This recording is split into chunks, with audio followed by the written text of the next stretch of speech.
Okay, all we're going to be doing today is practicing some additional simplifying of complex numbers so that when we start solving our quadratics over the next couple days, that we know how to simplify our answers.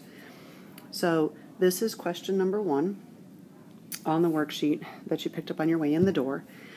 And all we would need to do initially is take care of this square root of -4. And of course, if you remember from yesterday, the square root of 4 is 2, and the square root of this -1 that's invisible right there would be I. And then it's all over 6. Now technically this answer's done, it's correct, but they may ask us to write our numbers in their complex number form.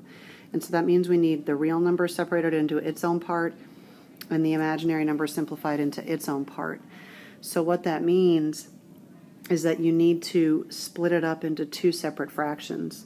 Now before I do that, I just want to remind you guys that the reason that this works, that we can do that, is because if I give you any 2 fractions, as long as they have a common denominator, then those 2 fractions can add.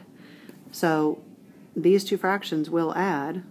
The denominator would be a 2, but just because I can add them doesn't mean the numerator has to combine into a nice single pretty thing. The numerator can stay 2 separate things, in this case x plus 1. Well, what that means is that that works in reverse. If you've got multiple things on top over a common denominator, you can split them up into separate fractions over that common denominator. And so what that means is that I can put the 3 over the 6, and then I can put the 2i over the 6. And then what that means is that I can reduce each individual part. So if I reduce each part, this 3 over 6 would reduce to 1/2. And then 2 over 6 reduces to 1/3. And then I can put the I up on top, or I can just put it right next to it. But this is the actual complex number form.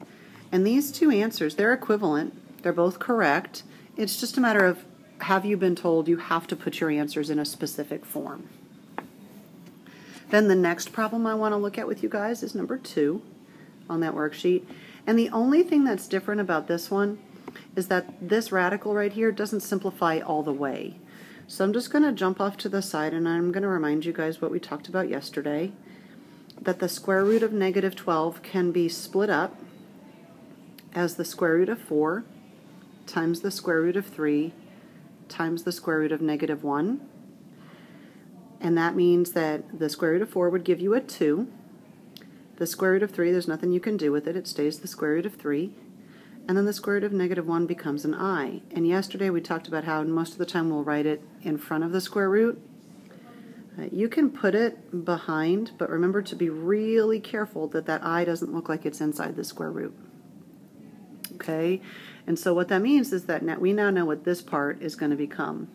And so we have 8 plus or minus, and then our radical becomes 2i square root of 3, and it's all over 6. Now, this time around, even if you're going to leave your answer in this form, you still need to simplify it some more, because, let me switch colors real quick, because this, and this, they all have a common factor that would reduce out. And so even if you're going to leave it as one giant fraction, you need to reduce a 2 out of everything. So this would become a 4, this goes away and just leaves the I square root of 3, and this becomes a 3. And that means that your answer would be 4 plus or minus I square root of 3 all over 3. And once again, that's a correct answer. If we're told we have to put it in its complex number form, and so if you want to, actually note this on your worksheet so that you know why it is you're even bothering to do this, then all you would do is you would take the different parts of the numerator and put them over the denominator. So you would have the 4 over the 3 plus or minus I square root of 3 over 3. And this is the actual complex number form of that answer. But both answers are correct and interchangeable. The next problem I want to look at on the worksheet with you is number 5. Number 5 you notice that all we're doing is we're adding the two things together. But remember that when you add, things have to be like terms to add. And so what that means is that right now in its current form, only the 8 and the 5 would add with each other. So what we want to do is we want to simplify.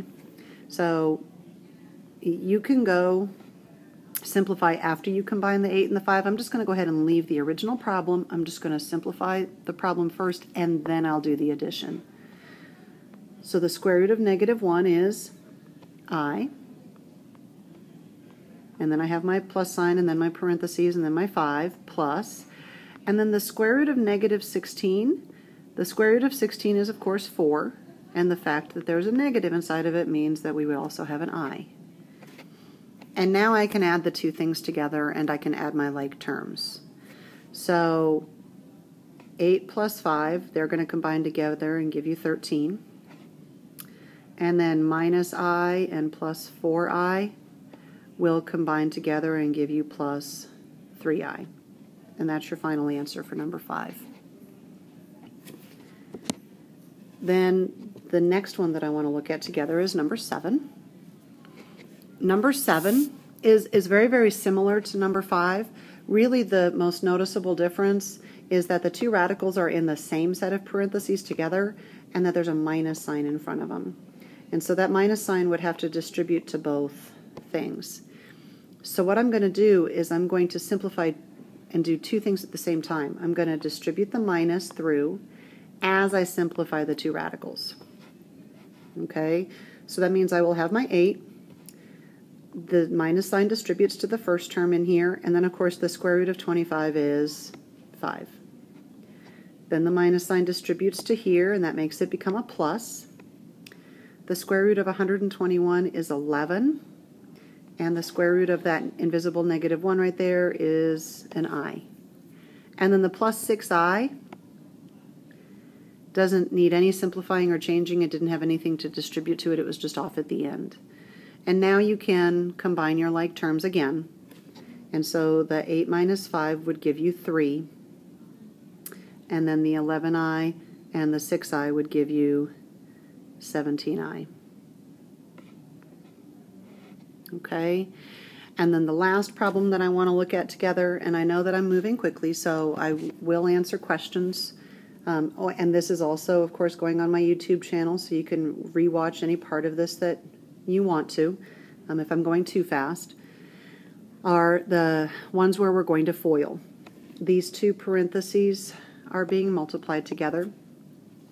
If you tried to FOIL right now, you would have to do things like the square root of 3 times the square root of 36, which would be the square root of 108.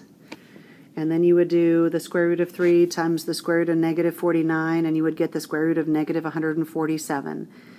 And that would be way too complicated. And you'd have really messy numbers in your square roots that you tried to simplify.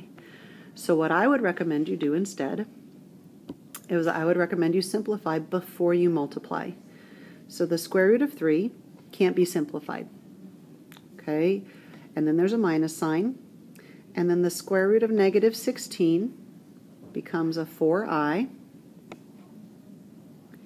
And then the square root of 36 is, of course, 6. And then the minus sign. And then the square root of -49 is 7I. And now you can FOIL. Okay? So when you FOIL, your first terms will give you 6 square root of 3. Your outer terms will give you minus 7I square root of 3.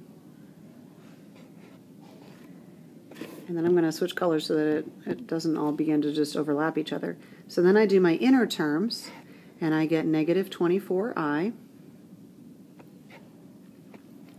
And then I do my last terms. And my last terms, -4 and -7 gives me a positive 28.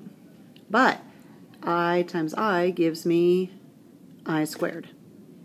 And of course what we talked about yesterday is that I squared is -1.